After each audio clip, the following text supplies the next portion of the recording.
शांति अपने दो बेटों अर्नव और आरुष के साथ शांति से जीवन बिता रही थी। लेकिन शांति के पति सोहन से उसकी कभी कभार थोड़ी अनबन हो जाती थी। एक दिन शांति रोज की तरह सुबह का खाना बना रही थी, तभी दरवाजे की घंटी बजी। घंटी की आवाज सुनकर वो दरवाजे की ओर जाते हुए कहती है, अरे आती हूँ, कौन है? सब्र करो। शांति दरवाजा खोलती है तो देखती है कि उसके जेठ मोहनदास सामने खड़े होते हैं। वो सक पकाकर अपना घूंघट करती है और पैर छूकर कहती है, आइए आइए जेठ जी। कैसी हो शांति?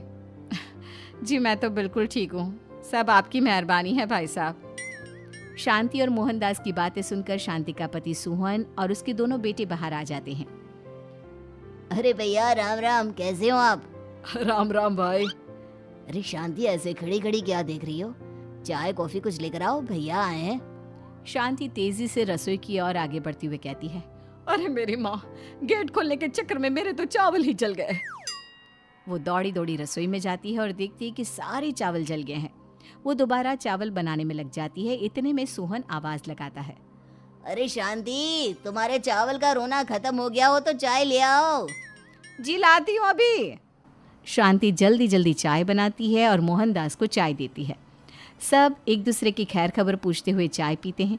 चाय खत्म होती ही मोहनदास शांति की ओर देखते हुए मजाक में कहते हैं, शांति, अब तुम्हारी चाय में दम नहीं रहा, अब हमें चाय बनाने वाली बदलनी पड़ेगी। ये कैसे मुमकिन होगा जेठ जी? घर और बाहर का सारा काम मुझे ही करना पड़ता है और कभी कभी जल्दी जल्दी के चक्कर में काम बिगड़ जाते हैं, जैसे आज चावल जल गए। अरे इसी का तो हल लेकर आया हूँ। मैंने रिश्ता देखा है अर्नव और आरुष के लिए। दोनों लड़कियाँ बहुत सुंदर और सुशील हैं। अगर आप दोनों इजाज़त दें तो बात करूँ आगे। सोहन और शांति रिश्ते की बात सुनकर कहते हैं, अब ठीक है, बात चलाइए ना भैया, पर पहले लड़की के बारे में कुछ बताइए तो सही। हाँ हाँ भाई साहब, लड़की कैसी है, परिवार कैसा है, कहाँ के रहने वाले हैं? देखो, परिवार तो बहुत अच्छा है, पर वे दोनों लोग बहुत गरीब हैं। दहेज में कुछ मिलेगा नहीं। अरे हमें दहेज में कुछ चाहिए भी नहीं, बस लड़की संस्कारी होनी चाहिए। एक लड़की तो पढ़ी लिखी है और शहर की रहने वाली है, पर दूसरी अपनी गरीबी की वजह से पढ़ न सकी और गांव में रहती है। लेकिन दोनों है बहुत खूबसूरत। अगर तुम सबको देखते ही पसंद ना आ जाए तो मेरा नाम बदल देना। हाँ, पर तो हम आके मूंद कर भरोसा कर सकते हैं भैया। आप आगे बात चलाइए, हम शादी करने को तैयार हैं। कुछ ही दिन में अर्नव और आरुष की शादी हो जाती है। आरुष की शादी अनपढ़ लड़की मंजरी से हो जाती है, जो कि बहुत भोली भी होती है, और अर्नव की शादी पढ़ी लिखी लड़की तनुजा से हो जाती है, जो कि घमंडी और चालू होती है। एक दिन मंजरी घर के काम कर रही थी कि अचानक शांति उसे आवाज लगाती है, बड़ी बहू, ओ बड़ी बहू, मंजरी जल्दी यहाँ आओ। मंजरी जल्दी जल्दी शांति के पास जाती है। बेटा मेरे पैर दबा दे, बहुत दर्द हो रहा है। जी माँ जी, बस बर्तन धोकर आती हूँ। अरे बैठ यहाँ, मेरे पैर में बहुत तेज दर्द हो रहा है। बर्तन छोटी बहू धो लेगी। मंजरी शांति के पैर दबाने लगती है तो शांति तनुजा को आवाज लगाती है, छोटी बहू, ओ छोटी बहू। तनुजा थोड़ी देर से आराम से चलकर आती है। जी माँ जी, आपने बुलाया मुझे? आपको कोई काम था क्या? तू कुछ काम कर रही है या? शांति की बात काटते हुए तनुजा बोलती है, कुछ नहीं माँ, फोन पर अपने घर पर बात कर रही थी। अरे बाद में बात करियो अपने घर वालों से, पहले जाके बर्तन धो ले। तनुजा मुंह बनाते हुए अपनी जिठानी की ओर देखती है और मन ही मन कहती है, ये महारानी वहाँ बैठी है, ये नहीं कि बर्तन धो ले। मैंने इतनी पढ़ाई बर्तन धोने के लिए की थी क्या? तनुजा दांत पीसकर वहां से चली जाती है। अगले दिन सब दफ्तर चले जाते हैं, तभी डाकिया चिट्ठी लाता है। शांति चिट्ठी लेकर मंजरी से कहती है, बड़ी बहू, जरा छोटी बहू को बुलाना, एक चिट्ठी आई है। मेरी तो आंखें कमजोर है तो मुझसे पढ़ा नहीं जाएगा।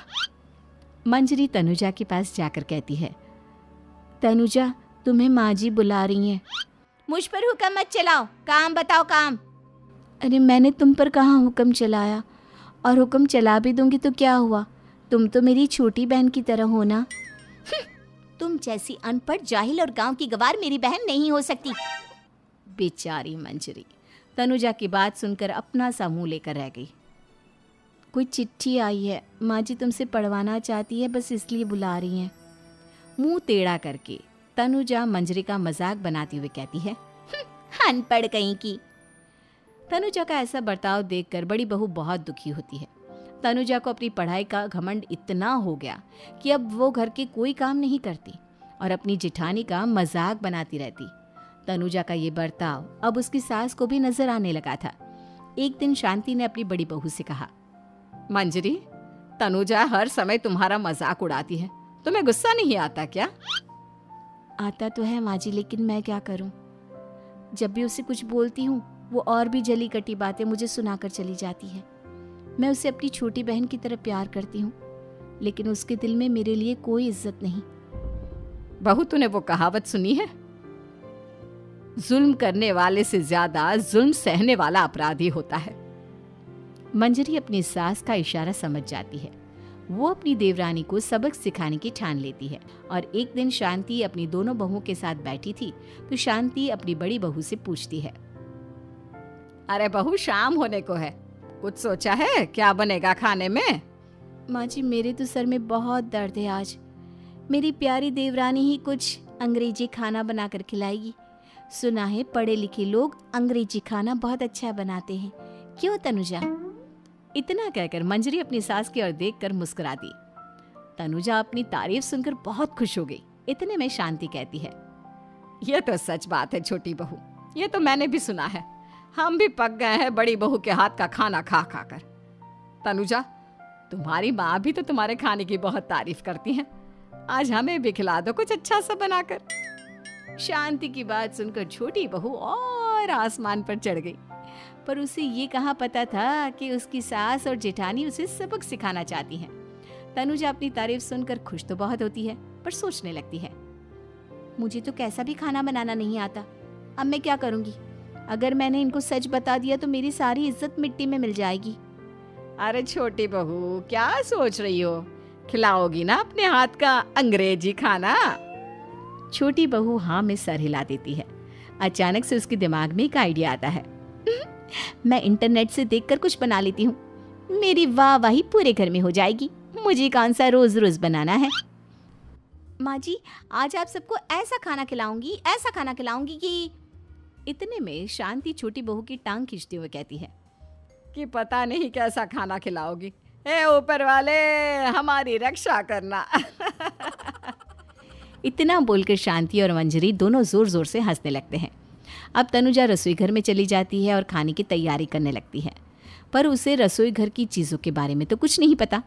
जैसे तैसे सारी चीज़ें निकालती है और इंटरनेट पर देखकर खाना बनाती है। कुछ ही देर में सब लोग घर आ जाते हैं। अरे सुनते हो, आज का खाना हमारी छोटी बहू बना रही है।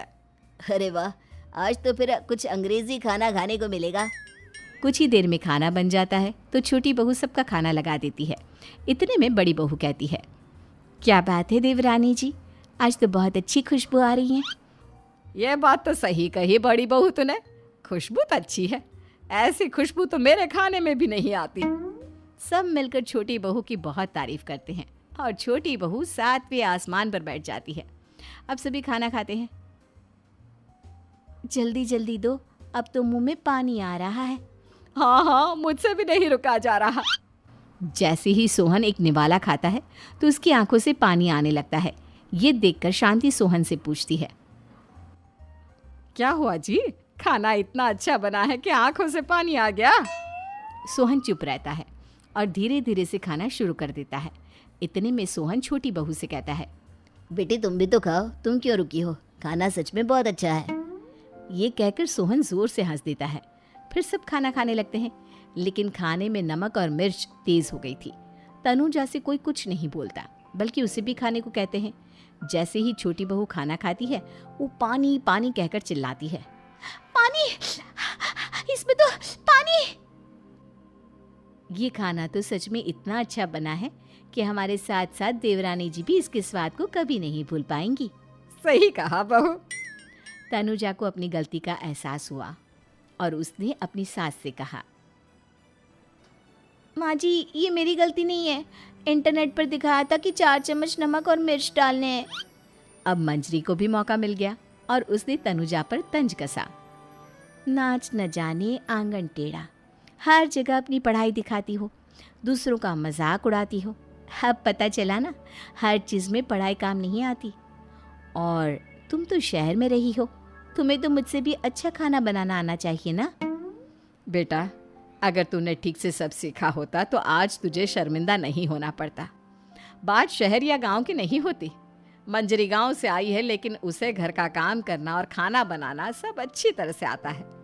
तुम शहर में रही हो, तुमने ये सब क्यों नहीं सीखा? छोटी बहू सर नीचा कर सबसे माफ़ी मांगती है और बहुत शर्मिंदा होती है। दीदी मुझे माफ़ कर दो, मैंने आपको बहुत बुरा भला कहा, पर आपने मुझे हमेशा ही माफ़ किया। आज मुझे अपनी गलती का एहसास हो गया है। अब दोनों बहुएं मिलकर घर का काम करने लगी और एक दूसरे को अपने गुण बांटने लगी। मंजरी ने अपनी देवरानी को खाना बनाना और घर का काम करना सिखाया, वहीं तनुजा ने भी अपनी जिठानी को पढ़ना लिखना सिखाया। शांति और सोहन ऐसी बहुएं पाकर बहुत खुश थे।